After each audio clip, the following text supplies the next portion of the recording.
Hi friends, ಈ ದಿನ ಮೊದಲೇದಾಗಿ ಹೇಳಬೇಕಂದ್ರೆ ರಂಜಿ ಟ್ರೋಫಿಯಲ್ಲಿ ಕರ್ನಾಟಕ ಅಧಿಕೃತವಾಗಿ ಜಮ್ಮು ಕಾಶ್ಮೀರ ವಿರುದ್ಧ ಫೈನಲ್ ಪಂದ್ಯ, ಈ ಸಾರಿ ಫೈನಲ್ ರಂಜಿ ಪಂದ್ಯವನ್ನು ಆಡ್ತಾ ಇರೋದು ನಮ್ಮ ಕರ್ನಾಟಕದಲ್ಲಿ ಅಂತೇಳಿ ಸಂತೋಷದಿಂದ ಹೇಳ್ತಾ ಇದ್ದೀನಿ.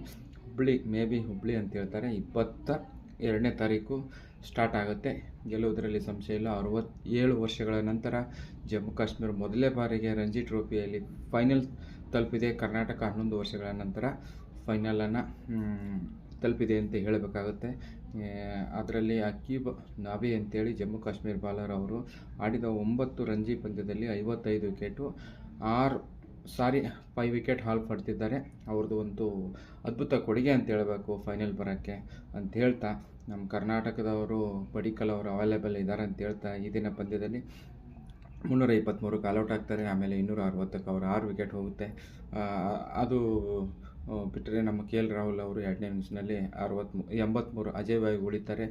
ಅವರು ಮೊದಲನೇ ಇನ್ನಿಂಗ್ಸ್ನಲ್ಲಿ ಸೆಂಚುರಿ ಹೊಡೆದಿರ್ತಾರೆ.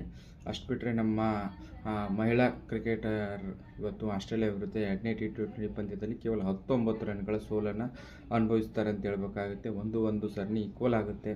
ಮೊದಲು ಬ್ಯಾಟಿಂಗ್ ಮಾಡಿದಂಥ ನಮ್ಮವರೇ ಟಾಸ್ ಗೆದ್ದು ಆಸ್ಟ್ರೇಲಿಯಾಕ್ಕೆ ಬ್ಯಾಟಿಂಗ್ ಕೊಡ್ತಾರೆ.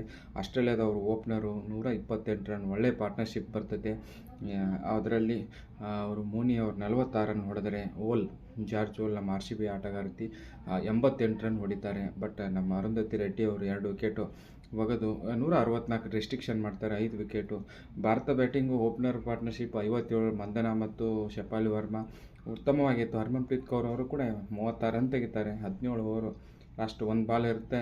ಹರ್ಮನ್ಪ್ರೀತ್ ಔಟ್ ಆದಮೇಲೆ ಪಂದ್ಯದ ದಿಕ್ಕೆ ಬದಲಾಯಿತು ಅಂತ ಹೇಳ್ಬೇಕು. ಆದರೂ ಕೂಡ ಕ್ರಾಂತಿ ಗೌಡ್ ಅವರು ಲಾಸ್ಟ್ ಓವರಲ್ಲಿ 1 6 1 4 ಹೊಡೆದ್ರಿಂದ ಟ್ರೈ ಮಾಡಿದರೆ ಮ್ಯಾಚ್ ಇತ್ತು ಅಂತ ಹೇಳ್ತೀನಿ. ಆದರೂ ಏನು ಮಾಡೋಕ್ಕಾಗಲ್ಲ, ಸೋತಿದ್ದಾರೆ. ನೆಕ್ಸ್ಟ್ ಪಂದ್ಯ ಈ ಥರ ಆಗದೇ ಇರುತ್ತೆ, ಎಚ್ಚರಿಕೆ ವಹಿಸಲಿ ಅಂತೇಳಿ ಇನ್ನೊಂದು ಅದ್ಭುತ ಪಂದ್ಯ ಜಿಂಬಾಬ್ವೆ ಮತ್ತು ಶ್ರೀಲಂಕಾ ಪ್ರೇಮ್ದಾಸ್ ಕ್ರೀಡಾಂಗಣದಲ್ಲಿ ಒಬ್ಬ ವ್ಯಕ್ತಿಯಿಂದ ಇಡೀ ತಂಡ ಬದಲಾಯಿತು. ಲಾಸ್ಟ್ 2-3 ವರ್ಷಗಳಿಂದ ಕಂಟಿನ್ಯೂ ಪರ್ಫಾರ್ಮೆನ್ಸ್ ಮಾಡಿದಂಥ ಸಿಕಂದರ್ ರಾಜಾ ಅವರಿಂದ ಜಿಂಬಾಬ್ವೆ ತಂಡ ಸೋಲಿಲ್ಲದೆ ನೋಡಿ. ಆಸ್ಟ್ರೇಲಿಯಾದವರು ಅವರು T20 ರನ್ನರ್, ಅವರು ವಿನ್ನರು, ಮತ್ತು ಶ್ರೀಲಂಕಾ ಅವರು ವಿನ್ನರು. ಇನ್ನೊಂದು ಶ್ರೀಲಂಕಾದವರು ICC ಟ್ರೋಫಿಯಲ್ಲಿ ಮೊದಲೇ ಬಾರಿಗೆ ಜಿಂಬಾಬ್ವೆದವರು ಶ್ರೀಲಂಕಾ ವಿರುದ್ಧ ಗೆಲ್ತಾರೆ. ಈ ದಿನ ಪಂದ್ಯದಲ್ಲಿ ಶ್ರೀಲಂಕಾದವರು ಮೊದಲು ಬ್ಯಾಟಿಂಗ್ ಮಾಡಿ 179 ರನ್ ಹೊಡಿತಾರೆ. ಪ್ರೇಮ್ದಾಸ್ ಕ್ರೀಡಾಂಗಣದಲ್ಲಿ ಅತ್ಯಧಿಕ ಸ್ಕೋರ್ ಅಂತ ಹೇಳಬೇಕಾಗುತ್ತದೆ.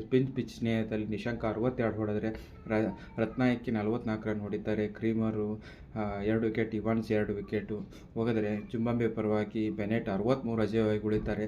ಸಿಕಂದರ್ ರಾಜಾ 25 ಬಾಲಲ್ಲಿ 45 ರನ್ನು, 4 6 2 4. ಇವರೇ ಗೆಲುವಿನ ಕ್ರೆಡಿಟ್ ಇವರಿಗೆ ಸಲ್ಲಬೇಕಂತ ಹೇಳ್ತಾರೆ. ನಾನು ವಿಡಿಯೋ ಮುಗಿಸ್ತಾ ಇದ್ದೀನಿ. ಜೈ ಹಿಂದ್.